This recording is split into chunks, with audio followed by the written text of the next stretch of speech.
Hola chicos, buenas tardes. Vamos a continuar con el tema, ¿sí? De trastornos de la timia, trastornos del humor. Y para esto vamos a ver el segundo paso o la segunda patología, porque ya habíamos visto estados maníacos, ahora nos falta ver lo contrario de los estados maníacos, que son los estados depresivos. Primero aclarar algunas cosas. Hay muchas depresiones. La depresión es una de las patologías más frecuentes. Las depresiones abarcan un montón de gamas, un montón de patologías depresivas de distinto origen, de distinto tipo. Y sobre todo empezar a pensar la depresión, que cuesta bastante, que normalmente la gente no entiende y uno escucha frases como pone voluntad, si no pones voluntad no vas a salir, o pensá en el futuro, pensá en lo que podés hacer, tené proyectos, proyectate.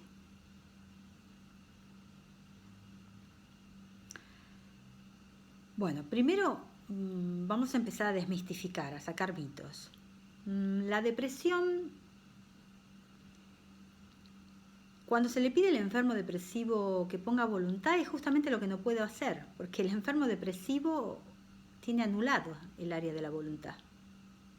Si no tuvieran anulada el área de la voluntad, no estaría en estado depresivo.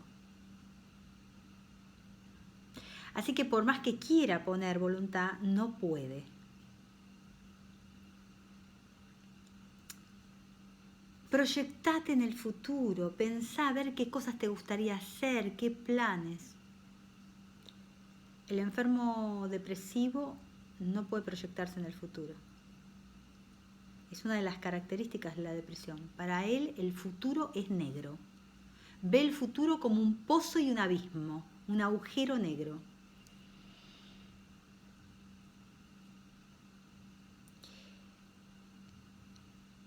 Entonces hay que empezar a entender algo que tiene que ver con el dolor moral que caracteriza al depresivo, al dolor psíquico, que tantas veces uno escucha y ve personas idóneas en salud que no pueden entender por qué la otra persona está depresiva si tiene todo.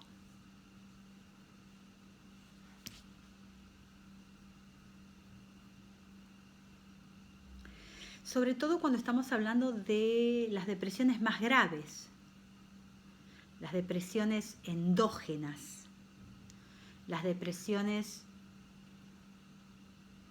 que tienen que ver con lo que nosotros llamamos melancolía o depresiones melancólicas o depresiones psicóticas. Todo lo que acabo de decir es sinónimo: endógeno, melancólico, psicótica. Esta depresión, que es la depresión más grave, menos a veces se entiende. Porque a veces en otro tipo de depresiones, que tienen que ver con las otras depresiones, que no son tan graves, que son lo que llamamos depresiones exógenas, neuróticas, reactivas a algo, uno a veces puede entender que una persona, por ejemplo, esté depresiva porque se separó, o que esté depresiva porque tuvo un fallecimiento de un familiar, o que esté depresiva porque perdió el trabajo, o que esté depresiva porque no tiene un buen bienestar económico. Esas depresiones para la gente son mucho más fáciles de entender porque hay una causa. En cambio, aparentemente hay una causa, ¿no es cierto? En cambio, en las depresiones endógenas o psicóticas, aparentemente no hay ninguna causa. Porque no existe algo puntual para que ese depresivo grave, psicótico, se deprima.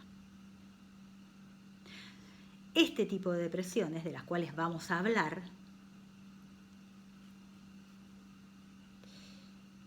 y que hay que diferenciarlas de las neuróticas o exógenas, o reactivas, son las depresiones más graves y son las que por lo general el paciente ingresa muchas veces en la sala de un hospital por intentos reiterados de suicidio. Porque el tema central o el leitmotiv del depresivo melancólico, que es un depresivo psicótico, es quitarse la vida. Es la idea fija. Y lo intentan tantas veces hasta lograrlo. O no, porque son rescatados, por suerte o con suerte. Entonces uno observa muchas veces personal de salud que generalmente tiene que ver con el personal de enfermería, básicamente, que cuando cae en su servicio un paciente con intento de suicidio, uno nota, no en todo el personal de enfermería, pero sí en la gran mayoría, una carga de agresividad o de bronca. Como que, otra vez.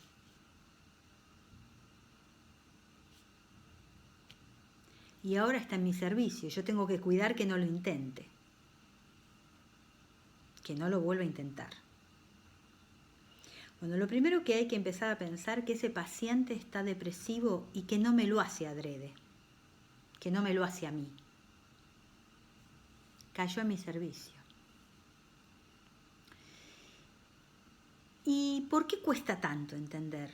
Y porque el dolor físico con el cual el personal de enfermería está capacitado y acostumbrado a trabajar es un dolor palpable.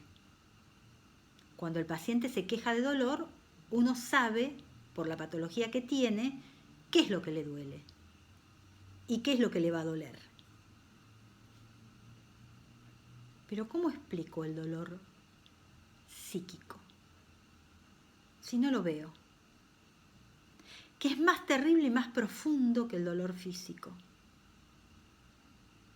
que deja huellas permanentes, que lleva a un individuo a intentar suicidarse hasta que logre quitarse la vida, porque es su leitmotiv, porque no quiere existir más, porque se quiere morir.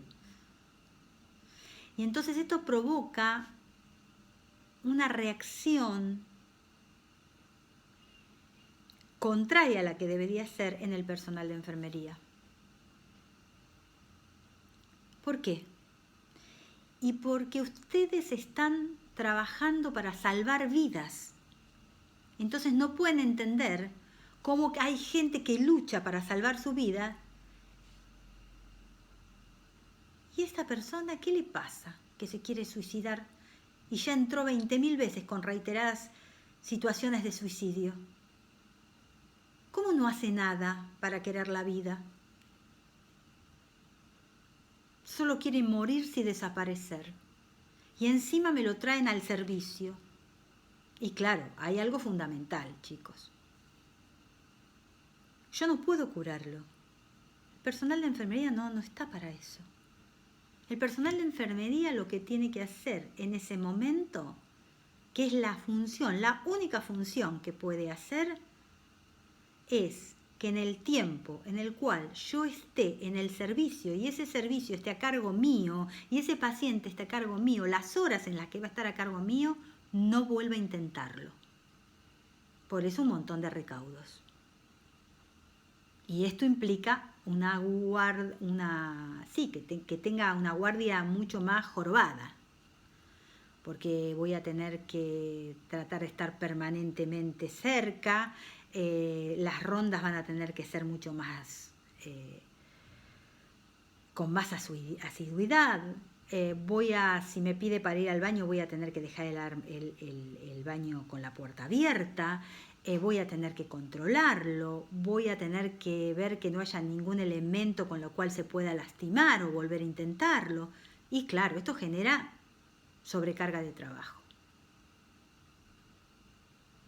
Pero lo que más genera esta situación de fastidio, que a veces llega hasta la agresión, de la bronca, es esto de tanta gente lucha por su vida con situaciones terribles, con dolores espantosos, con enfermedades terminales, y quiere vivir y tiene toda la fuerza y el empuje, y este paciente solo quiere morirse. ¿Y qué le pasa? Si no le pasa nada.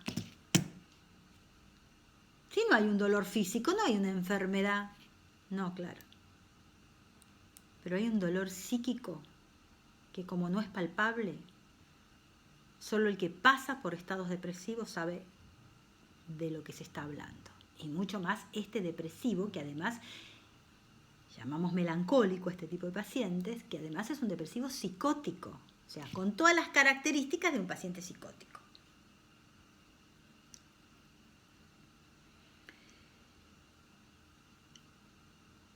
Entonces, vamos a caracterizar lo que es el estado depresivo. Y básicamente hay un montón de sintomatología, pero se deben dar sí o sí determinadas condiciones. Y esas determinadas condiciones tienen que ver. ¿Se acuerda cuando dije en la manía que tenía una hipertimia eufórica? Bueno, ahora hay una hipertimia dolorosa. ¿Qué es esto de la hipertimia dolorosa? El dolor moral, el dolor psíquico.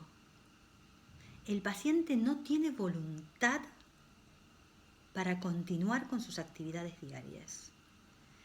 El paciente se repliega sobre sí mismo. El paciente empieza a cortar vínculo con el exterior. El paciente se niega a vivir. El paciente entra en un estado de nada o poca autoestima. Se siente el peor del mundo. Se culpa por lo que le pasa. Algo malo habré hecho para que me esté pasando esto. Y culpa a los demás de que le esté pasando esto.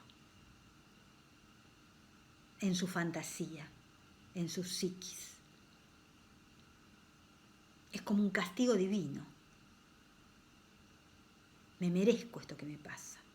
Se sienten sucios, indeseables, el último orejón, no tienen gusto por la vida, no pueden proyectarse en el futuro porque el futuro los aterra porque es un abismo oscuro. Se les anula la voluntad.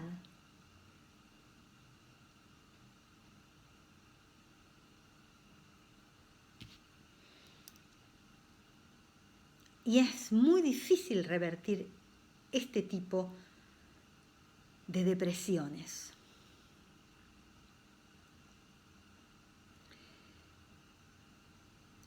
Otra de las situaciones que el paciente tiene es una inhibición psicomotriz.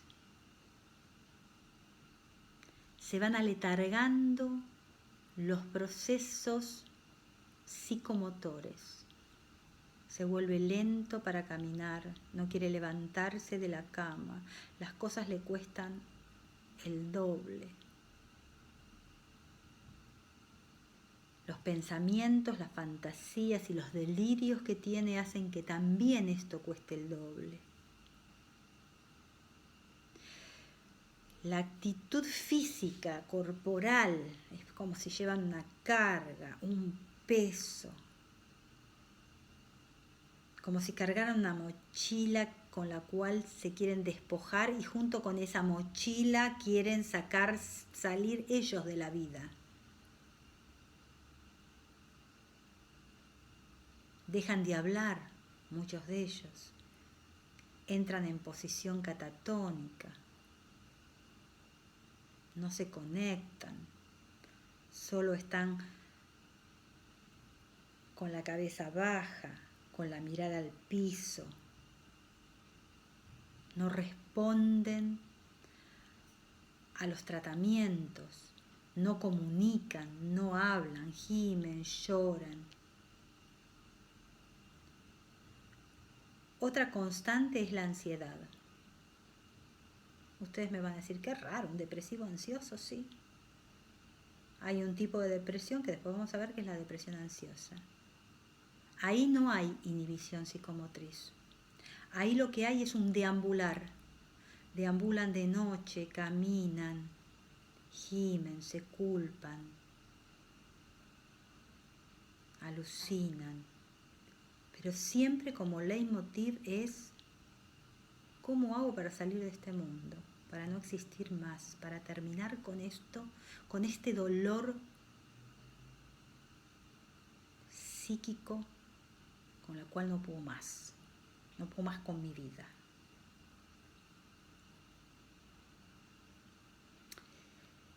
Hay una repercusión somática, trastorno del sueño, no duermen de noche y si duermen se despiertan, duermen la primer tiempo de la noche y se despiertan a las 3, 4 de la mañana o tienen despertares muy temprano, a las 5, ¿sí? Y este es el momento en el cual hay que cuidar mucho al enfermo depresivo, porque la mayoría de los suicidios se producen justamente a la madrugada, cuando la familia duerme, porque como tienen alterado el ciclo vigilia-sueño y no duermen, muchas enfermedades psiquiátricas tienen alterado el ciclo vigilia-sueño, pero la depresión muchísimo, junto con la manía, los trastornos del humor y las esquizofrenias, las psicosis esquizofrénicas. Entonces, tienen un despertar nocturno frecuente y cuando todo el mundo se relajó, es el momento en que intentan el suicidio. Hay que trabajar mucho con la familia, porque la familia se culpa. Si de tantas veces que lo intentaron y tantas veces lo salvaron y se dieron cuenta, y ¿por qué esta vez no me di cuenta? ¿Por qué esta vez no pude cuidarlo? ¿Se entiende?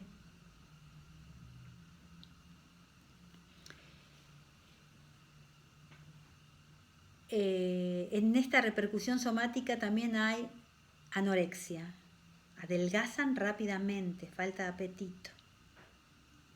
Estos son dos síntomas fundamentales, el trastorno del sueño y la falta de apetito. Después hay dolores de todo tipo, dolores de cabeza, palpitaciones, gastralgias, bueno. Pero los dos síntomas más importantes es el de adelgazamiento por la falta de apetito. Muchos se dejan morir y no comen. Y, estoy hablando de casos extremos, y el trastorno del sueño, el insomnio. Y además de esas 4 que ya dije, que tiene que ver con la hipertimia dolorosa, que tiene que ver con la inhibición psicomotriz, con la ansiedad, con la repercusión somática, viene la fundamental. Las ideas de suicidio permanente. Están presentes en el estado del deprimido grave psicótico permanentemente. No son siempre expresadas directamente, ¿eh? Hay veces que es como un rumiar permanente del pensamiento. no lo comunican, lo hacen. Muchos lo intentan, lo hacen y lo logran la primera vez. Otros, ya después uno está como más alertada, pero sí hay que decirle a la familia del depresivo que no son responsables por lo que le pase a ese depresivo. Estoy hablando del depresivo endógeno, vuelvo a repetir, me voy a poner reiterativa. Depresivo endógeno psicótico melancólico. O, como ustedes pueden encontrar, crisis de melancolía. Ese es el depresivo más grave. Estoy hablando de un enfermo psicótico, chicos, con todas las características de ese enfermo psicótico. ¿Se acuerdan la diferencia entre psicosis y neurosis? Ténganlo siempre presente a eso. Hay dos grandes tipos de depresiones, como para cerrar esto que dije. Las depresiones psicóticas, o endógenas, o melancólicas, y las otras depresiones que son neuróticas, que ya son de otro estilo. Estamos hablando de un paciente neurótico, con las características del paciente neurótico, reactivas o exógenas. Nosotros nos vamos a dedicar a la depresión melancólica. De esa es la que estamos hablando. Y esa es la que, cuando sumo estados de manía y estados de depresión profunda, se dan los trastornos bipolares que ustedes conocen o han sentido nombrar, o estados mixtos, que también se les llama, o neurosis maníaco, o psicosis maníaco-depresiva, con alternancia. La depresión es, la melancolía de la que vamos a hablar, es la depresión más severa y la que necesita urgente intervención psiquiátrica. ¿Sí? Urgente intervención psiquiátrica. Y con una vigilancia, como dije yo, intensa del paciente. Intensa. ¿Cómo se da el inicio? Y la aparición de los síntomas se van dando lentamente. Trastornos de carácter, trastornos en el humor y la tibia, se van replegando, empiezan a no comunicarse, empiezan a no tener proyectos, empiezan a replegarse sobre sí mismos, empiezan a encerrarse, empiezan a cortar lazos con el mundo, trastornos del sueño, como ya dije. Todo se va instalando hasta que aparece la depresión severa.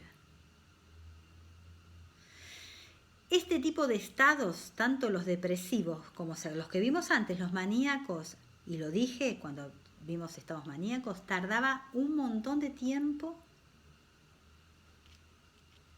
en poder salir de ese estado maníaco o depresivo, como en este caso. Tardaban 6 a 8 meses. Hoy, entre 4 a 8 semanas, con los reguladores del humor, de la timia que hay hoy en día en cuanto a medicación, entre 4 y 8 semanas el paciente está saliendo de ese estado. Son pacientes que necesitan medicación permanente y ajustada de acuerdo a el estado por el cual vayan pasando. Son pacientes que generalmente van a tener como mínimo una internación, como mínimo. Son pacientes que necesitan medicación y que necesitan reguladores de la timia y que necesitan atención psiquiátrica y psicológica permanente.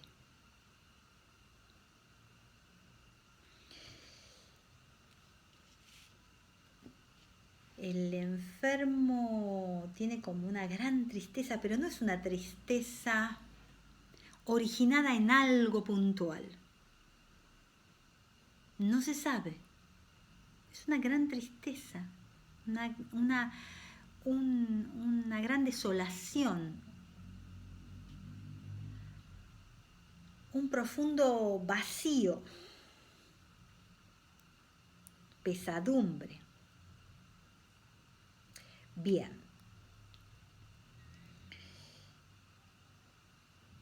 Es imposible no ver a un enfermo de este estilo, desde la presentación, así como no es imposible no ver a un enfermo maníaco, cuando se presenta también es imposible ver a un enfermo desde el rictus, desde lo que llamamos el omega melancólico, esto de lo que estoy haciendo yo, este signo de preocupación, de carga, de mirar hacia abajo, mirada fija, inmóvil. Gime, llora, no gesticula, no se relaciona con el otro. Siente que esto él lo merece, algo habrá hecho. Se culpa a sí y culpa a los otros por el estado en el cual él está o terminó.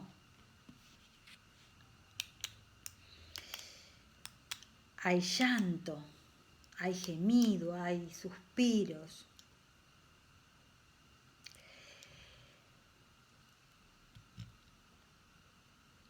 Se produce a nivel intelectual lo que nosotros llamamos la bradixiquia. ¿Se acuerdan cuando hablamos de los procesos maníacos y hablamos de en los trastornos intelectuales? De la taquipsiquia, que es la aceleración de todos los procesos de pensamiento, con logorrea, graforrea, etcétera, etcétera. Bueno, acá es al revés. En vez de taquipsiquia, bradipsiquia, que es la lentificación de todos los procesos de pensamiento. Le cuesta pensar.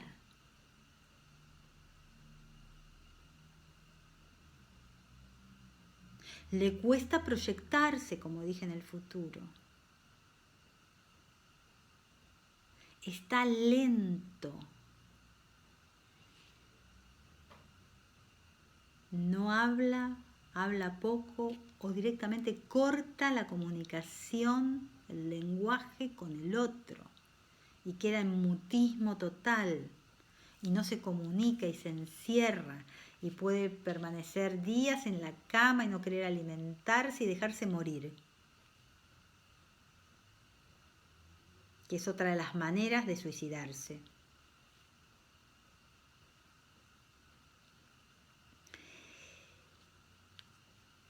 El enfermo expresa este dolor moral como algo que le sucede y que de alguna manera está merecido por lo que es él, porque se siente no merecedor del cariño ni del amor del otro, nada lo conmueve, nada lo saca de esto. Por eso hay frases que no habría que repetir nunca con un depresivo. Si no lo haces por vos, hacelo por tus hijos, hacelo por tu familia. No, porque no lo puede hacer por él. ¿Cómo lo va a hacer por los demás? Si no puede hacerlo por él, si él quiere terminar con su existencia, si no puede vivir más así, no se puede sostener él, ¿cómo va a sostener a los otros? ¿Se entiende? Voluntad. El área de la voluntad es la más afectada. ¿Qué voluntad va a poner?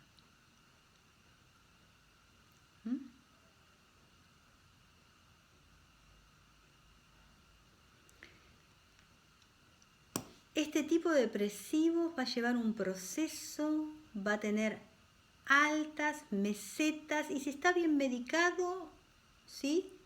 Pero siempre va a haber recaídas, que hay que estar muy atento con esto. ¿Cuáles son las dos condiciones básicas para decir que un depresivo empieza a mejorar después que se le da medicación? De este tipo de depresivos, ¿no? Melancólicos, profundos, psicóticos, endógenos. se estabiliza el sueño, empiezan a dormir de noche. Y empiezan a alimentarse. Hay aumento del apetito y regulación del ciclo vigilia-sueño. Esas dos cosas, y poco a poco va reintegrándose de a poco con el mundo. Pero esas dos primeras cosas dan el indicio de que viene la mejoría. Pero ojo, porque en esa mejoría puede haber una caída brutal.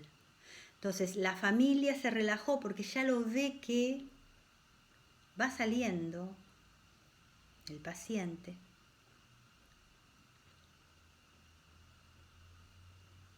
Pero en determinado momento, que parece que viene bien, ascendiendo, ¡plaj!, produce la caída brutal. Y a veces esa caída brutal, ¿cómo se ve? Por un nuevo intento de suicidio. De la nada.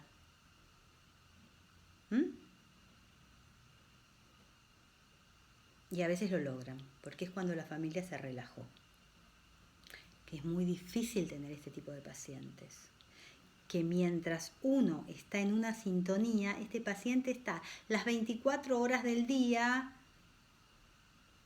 viendo de qué manera puede acabar con su existencia.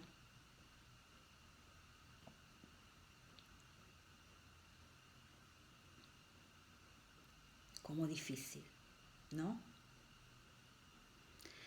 A esto a esto además se le agrega lo que llamamos los delirios.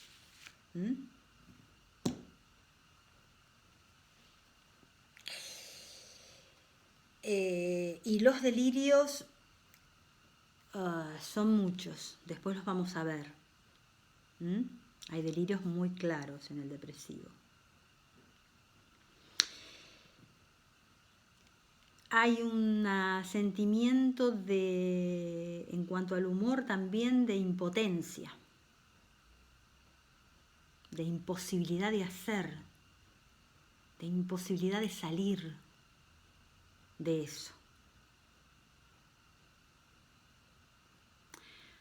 Entonces las dos evoluciones que se dan es, en esta evolución, la caída brusca hacia un cuadro depresivo del peor tipo y más profundo, del cual aparentemente estaba saliendo, o pasar de ese cuadro depresivo o de ese estado depresivo a un estado maníaco, el estado mixto, el síndrome bipolar.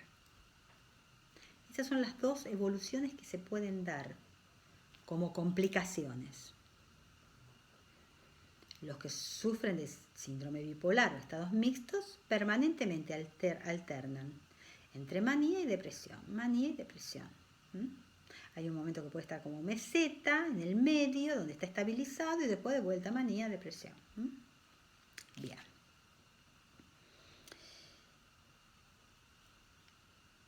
Entonces, la inhibición se da en el plano intelectual y se da en el plano psicomotriz. En el plano intelectual, ya dije, con bradisiquia, con toda la lentificación de los procesos de pensamiento, y en el plano psicomotriz con toda la lentificación para poder hacer. No camina, se arrastra, si es que sale de la cama.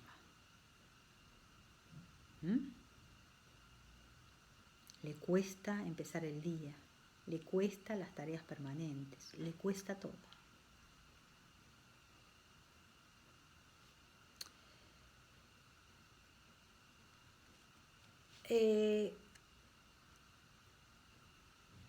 Como dijimos, el melancólico tiene un deseo y una búsqueda permanente de la muerte. Busca desaparecer del mundo, busca suicidarse. En este tipo de suicidios, que hay muchos, y de la forma en que se suicida o elige suicidarse, también habla del tipo de personalidad, patología, delirio, alucinación que tiene. En el depresivo la agresión está revertida sobre sí mismo, el impulso agresivo, el impulso de muerte, el tánatos, está replegado sobre sí mismo, por eso quiere eliminarse, suicidarse. Y hay 3 suicidios, hay muchos tipos de suicidios, pero los más comunes. Uno es lo que nosotros llamamos el raptus suicida. Raptus suicida. No da tiempo a nada. Lo pensó, lo hizo.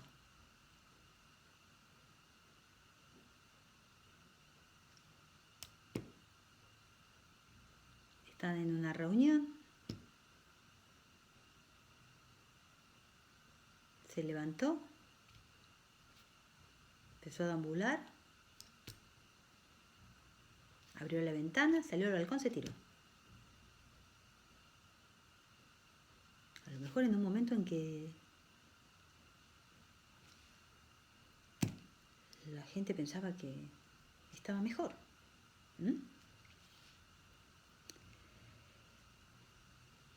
Otro es el suicidio premeditado.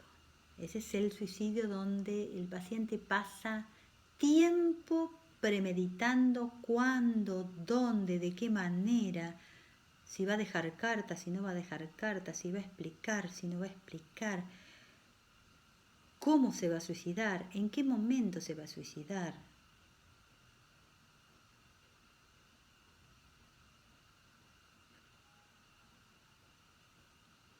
Hay que tener en claro esto de que el depresivo,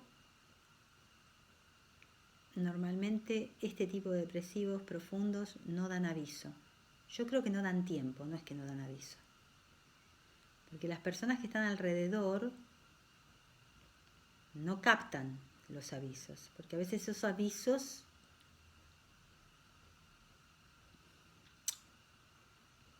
son como muy tenues o directamente no los comunica.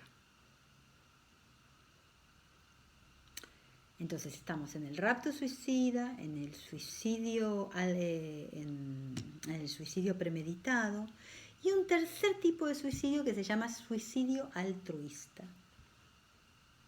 Altruista. ¿Saben lo que es alguien altruista?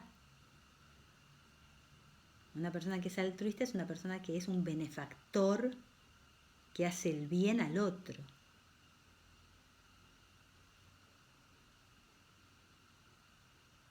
Ustedes dirán, ¿y de qué? A ver, ¿dónde está el bien de suicidarse?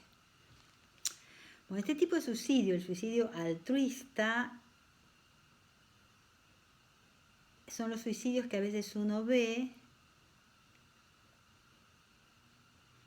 siempre que esté hablando de estados depresivos, no de otro tipo de estados, en la cual el paciente, antes de suicidarse, mata a toda la familia y después se mata a él.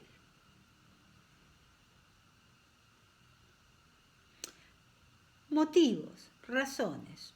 Una, porque se culpa a sí mismo de una existencia negra, nefasta, con la cual quiere terminar. Pero al mismo tiempo de culparse, él culpa, proyectándose también, proyectando a los otros, de que él esté así. ¿Vieron que normalmente, sin estar deprimidos, siempre cuando nos pasa algo, no sé por qué, culpamos a los seres queridos más que a los seres que no conocemos, ¿no? Entonces hay como una cosa imaginaria, fantástica, delirante, obviamente, de culpar al otro del estado en el cual él se encuentra. Y como él se ve sucio y merecedor de esto que le pasa, también proyectando, ¿sí?, en el otro, mecanismo de defensa, proyecta en el otro lo mismo. Tampoco merecen ellos vivir. Entonces me los llevo a todos.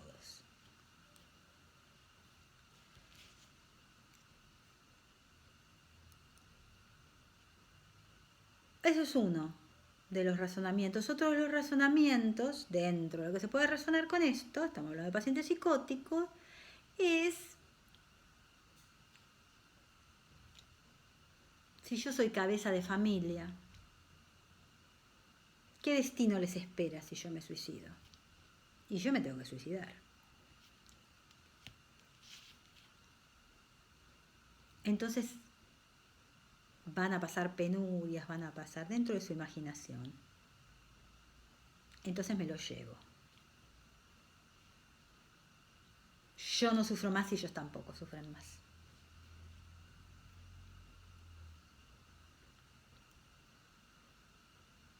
¿Sí? No confundamos, por favor, con otro tipo de suicidios así colectivos, donde hay otros componentes que no tienen que ver con la depresión. Que en este momento estamos al orden del día con la pandemia, que tienen que ver con otras cosas. Bien.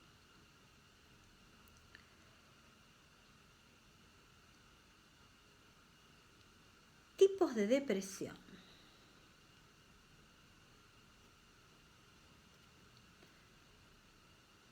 Tenemos las depresiones ansiosas, que generalmente ahí no hay inhibición psicomotriz, todo lo contrario, está basado en que prima más la ansiedad que la inhibición.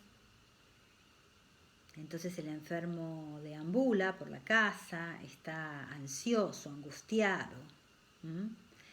Es más notoria la depresión ansiosa y es hasta contradictoria la depresión ansiosa. Es hasta contradictoria.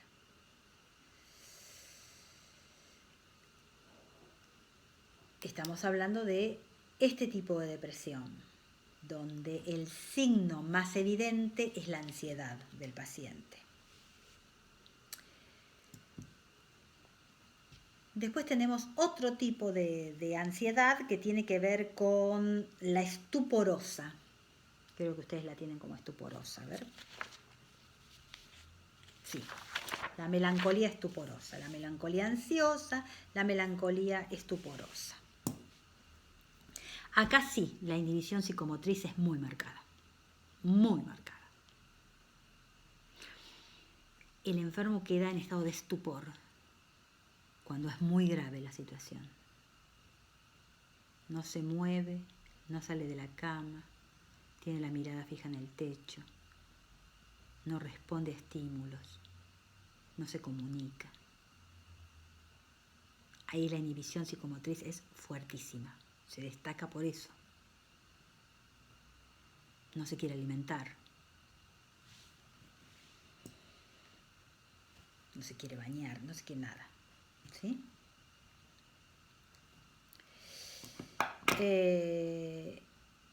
Estos estados de melancolía estuporosa a veces se confunden con estados esquizofrenias de catatonía, que son parecidos pero que no es lo mismo. Porque en la esquizofrenia, en la catatonía esquizofrénica, hay de base una psicosis esquizofrénica, acá hay de base una depresión endógena, una depresión melancólica. Bien. La melancolía delirante. Todo tipo de delirios, como se sienten que son merecedores de esto que le pasa, porque algo habrán hecho. Entonces se culpan por cosas que nunca hicieron en el delirio. Aparecen historias fantásticas. Habrán visto a veces en series televisivas, sobre todo las yankees, la gente que va y se culpa. Va a la policía y dice, sí, yo lo maté. Y se culpa de un asesinato que no cometió. O yo realicé tal acto. Cuando empiezan a investigar no hay acto, no hay nada.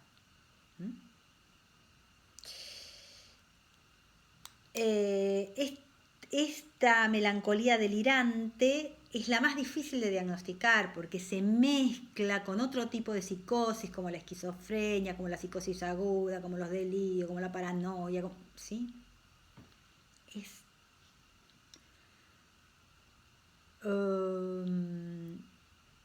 De repente hay otro tipo de delirios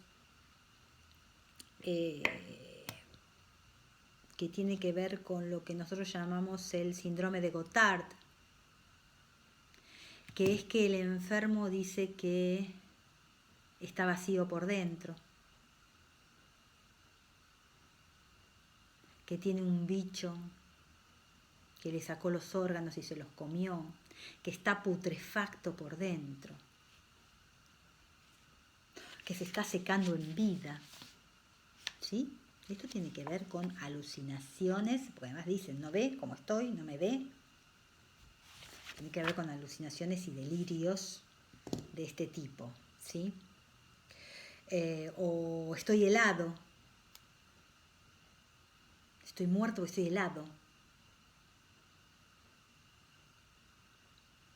Estamos hablando de delirios psicóticos, ¿sí?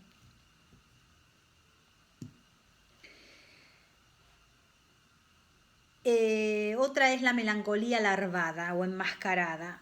Esta es difícil.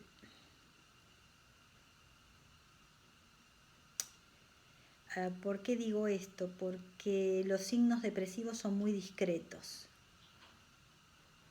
Se transforma como en una depresión media atípica. A veces, ¿se acuerdan que yo dije que los estados esquizofrénicos pueden empezar con algún estado depresivo atípico? ¿Qué tiene que ver con esto, con esta melancolía enmascarada o larvada?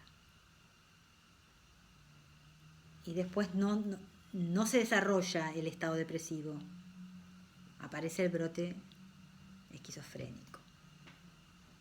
O a veces no, es una melancolía, queda ahí en melancolía larvada, atípica, donde los signos melancólicos son como menores, como más discretos, como no tan potenciados. Pero igual son como una bomba de tiempo, ¿sí? Porque como es difícil de diagnosticar, se confunde con otras situaciones, está como enmascarada, a lo mejor aparece cuando viene el intento de suicidio. Y recién ahí se puede diagnosticar. Y después los estados mixtos, que son los estados bipolares. Manía, depresión, de las cuales hablamos permanentemente.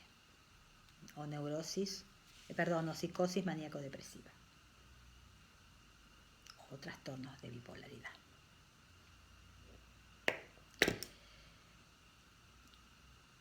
Causas. Etiología. Bueno, como en los estados maníacos, muchísimo. Una de las causas puede ser lo que acabo de decir, los estados mixtos o depresivos, la psicosis maníacos depresivos, los estados bipolares de manía, depresión. La psicosis crónica. Hay psicosis que tienen ciertas evoluciones que empiezan con depresión y terminan en brotes esquizofrénicos o paranoicos, las psicosis paranoicas, con delirios de persecución, etcétera, etcétera.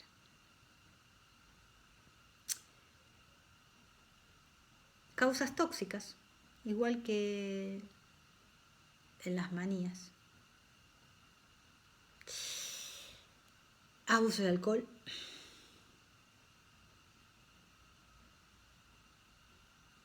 Abuso de drogas. Mezcla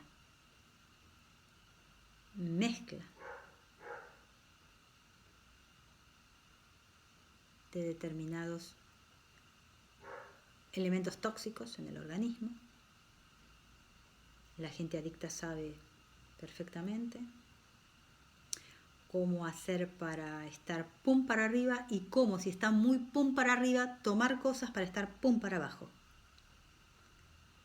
A veces viene solo el bajón, otras veces estamos tan arriba que tenemos que producir el bajón.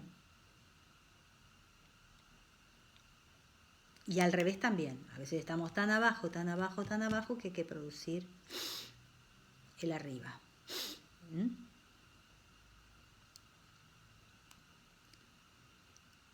Ya ahí estamos hablando de abusos de sustancias tóxicas, ¿no? O sea, estos trastornos vienen por el consumo y el abuso. o la enfermedad del alcoholismo. ¿Mm? A veces no se sabe qué es antes, si el huevo o la gallina, porque a veces no sabemos si la persona empezó consumiendo y termina con un trastorno psiquiátrico por el abuso y el consumo, o si primero estaba el trastorno psiquiátrico y por ende necesitó de ese abuso y consumo para paliar situaciones previas. Es como un círculo. Porque ese abuso y consumo también va a agravar lo que tenía de base. Pero llegó al abuso y consumo porque algo había de base. Como mínimo una personalidad adictiva, como mínimo. Bien. Los estados demenciales. Muchas demencias aparecen como estados depresivos. Así como muchas demencias aparecen, cuando hay trastornos de la timia hay que estar muy alerta para hacer todos los estudios cerebrales para descartar cualquier compromiso neurológico que indique demencia. O trastornos de síndromes cerebrales orgánicos, como las afecciones neurológicas, que también son otra causa.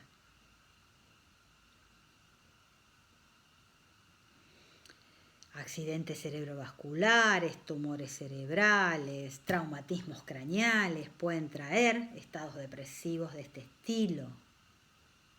Entonces, primero hay que descartar el compromiso orgánico, siempre, en cualquier trastorno psiquiátrico, no solamente en la depresión. Primero tengo que dar vuelta al enfermo para que no haya ningún compromiso cerebral orgánico, neurológico.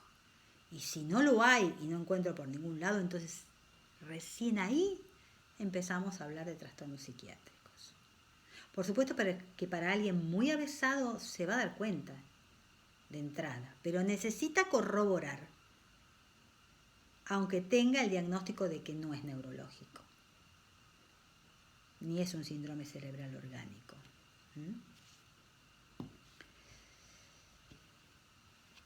Bien.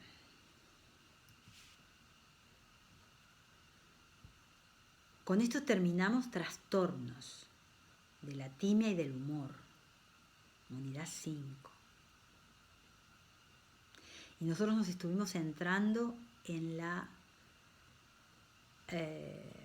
los estados depresivos melancólicos, psicóticos y endógenos. Pero ¿qué pasa con los otros estados depresivos? Los neuróticos, los reactivos. Los que son exógenos. El enfermo se deprimió porque se separó, porque hay un hecho puntual que me hace decir que el enfermo diga, después de esto yo entré en depresión. Y otro tema. ¿Todo estado depresivo de tristeza es patológico? Porque vieron, la depresión tiene mala fama. Por ejemplo, ¿qué estoy queriendo decir con esto?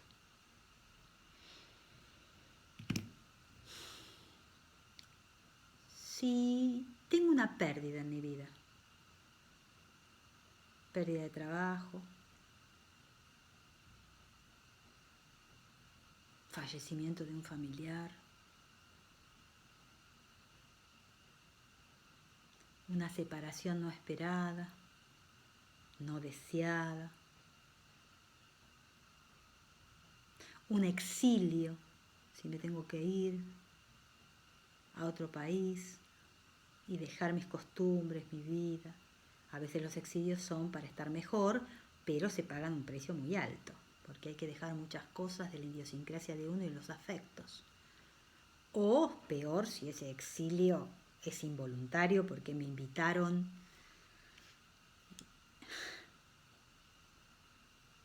gentilmente a que me vaya del país en el cual nací. Todas estas situaciones que seguramente me van a traer estados de depresión, de tristeza profunda. ¿Esto es patológico?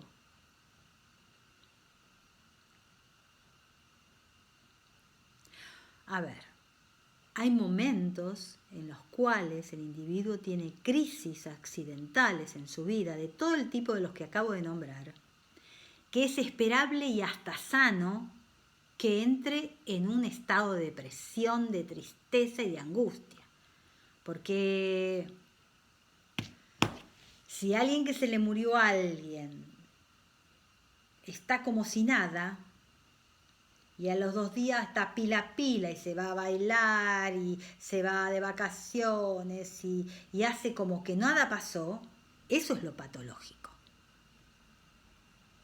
Si yo estoy elaborando una crisis, una pérdida y un duelo, voy a pasar por todas las etapas de duelo. Y una de esas etapas es la tristeza profunda. Es esperable que suceda. Lo que no es esperable que suceda es el otro tipo de depresión de la que hablamos. O lo que no es esperable que suceda es que en estas situaciones que acabo de nombrar, que tienen que ver más con depresiones neuróticas, porque el enfermo está ubicado en tiempo y espacio, tiene conciencia de enfermedad, sabe lo que le pasa, sabe que está triste, pero a veces no lo puede remediar, a veces es un proceso que pasa solo y otras veces tiene que ir a terapia, recurrir con ayuda. Este tipo de procesos, que en algún momento van a poder pasar, es esperable que se den.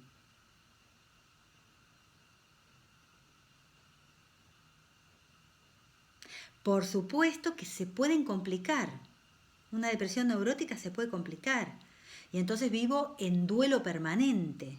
Entonces ya deja de ser una crisis neurótica o una depresión o tristeza por una pérdida y ya hay una crisis de melancolía.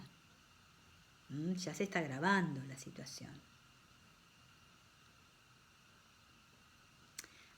Con esto que les quiero decir, que como verán, hay grados de depresión, desde la más profunda, psicótica, hasta depresiones reactivas, que uno hasta espera que el paciente se deprima por lo que le está pasando. Y va a salir de esa depresión y de esa etapa de duelo, y va a poder aceptar, crecer, aprender, hacer una etapa de resiliencia y salir de esa situación. A veces solo, otras veces con ayuda. El problema es quedarme en esa situación para siempre. Ahí hay un duelo no elaborado. Entonces el duelo que es normal y esperable se vuelve un duelo patológico.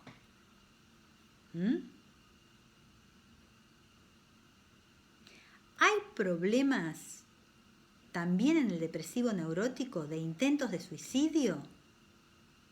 Sí, puede haberlos. Pero no es como el depresivo melancólico, psicótico, que no son intentos solo. Va a buscar y hacerlo tantas veces hasta que lo logre, porque no quiere vivir más, se quiere morir. ¿Se entiende? Nunca, como para cerrar, nunca, con estos dichos populares que dije sobre la depresión que escucho a diario, nunca terminen con el otro mito, el más peligroso de todos, que es, el que lo dice no lo hace.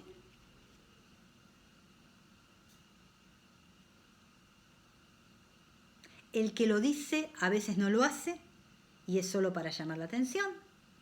Pero es una señal de alarma, porque si me está pidiendo a través de ese pequeño intento que no logró o que no que no llegó a la consumación plena,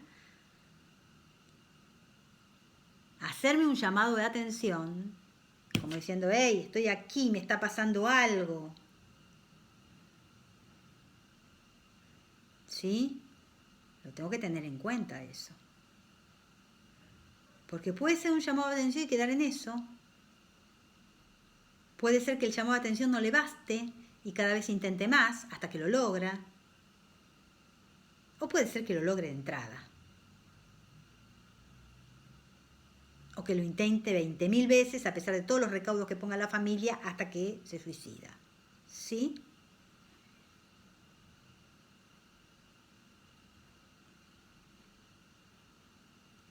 Entonces, ustedes me dirán también, no sé si lo están pensando, lo estoy pensando yo porque yo a través de los años sé las preguntas que se pueden hacer a lo mejor.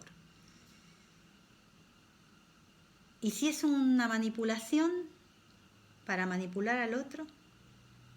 Bueno. Profe, usted que es psicóloga, si es una manipulación y la está manipulando y en realidad nunca se va a suicidar, sino que está manipulando, bueno, a la larga también esto nos vamos a dar cuenta, porque las características de personalidad son otras. No es un psicótico.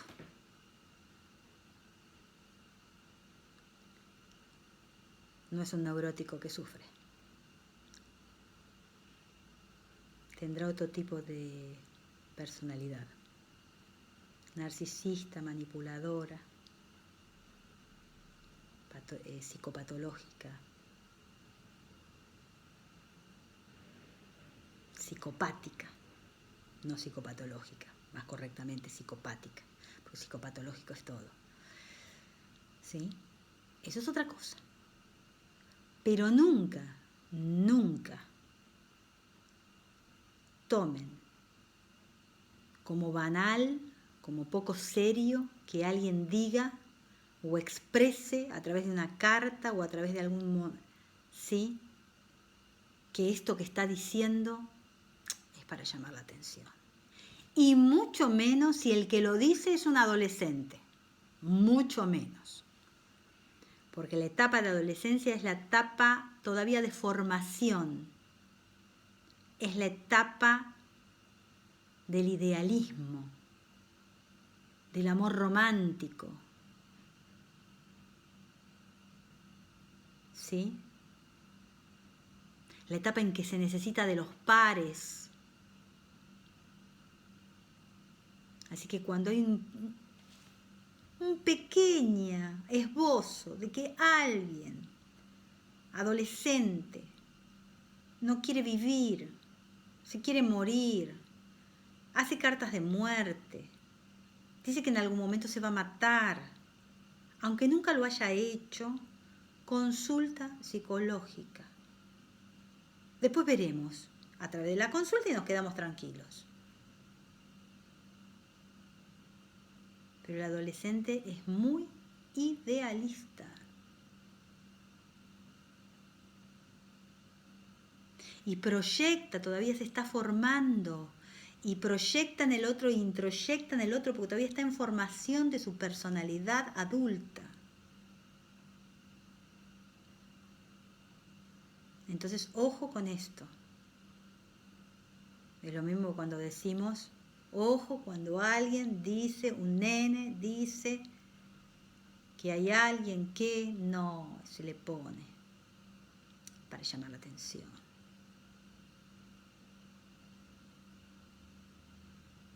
Si un chico da índices, o un adolescente o un preadolescente, de haber sido abusado a través de un montón de situaciones, porque a veces no es con la palabra, primero le creo.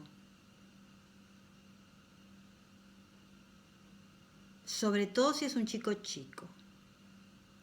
Primero le creo. Y haré todas las investigaciones del caso.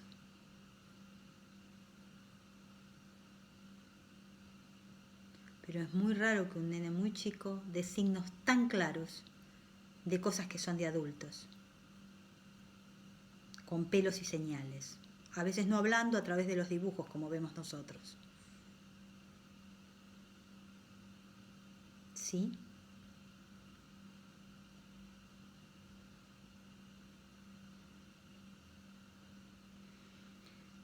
Lo mismo para alguien que dice que en algún momento se va a suicidar o que tiene ganas de no existir, sobre todo si es un adolescente.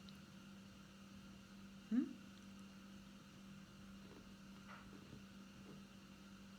Empecemos a desmistificar cosas que oímos porque oímos, porque vienen de construcciones antiguas, anárquicas, anacrónicas, patriarcales. Empecemos a deconstruirnos y a construirnos como personas permanentemente, porque el mundo avanza. Y hace rato que salimos de la época de las cavernas. Mucho tiempo. A veces no parece, pero sí. Pero sí. Bueno, chicos, con esto terminamos la unidad 5. Y nos quedará por ver la última unidad, que es la unidad 6. Cualquier inconveniente, como siempre, cualquier pregunta que quieran hacer, cualquier cosa que no quede claro, yo voy a mandarles el material que todavía no les mandé sobre estados depresivos. Y para que tengan el cierre, escuchen el video y cualquier inconveniente, ya saben, lo charlamos y preguntan, no se queden con dudas, como para que tengan el tema bien sabido. Bueno, nos estamos viendo en la última unidad, ¿sí? Y cualquier cosa que quieran consultar, ya saben, no hay ningún problema. Les mando un cariño a todos.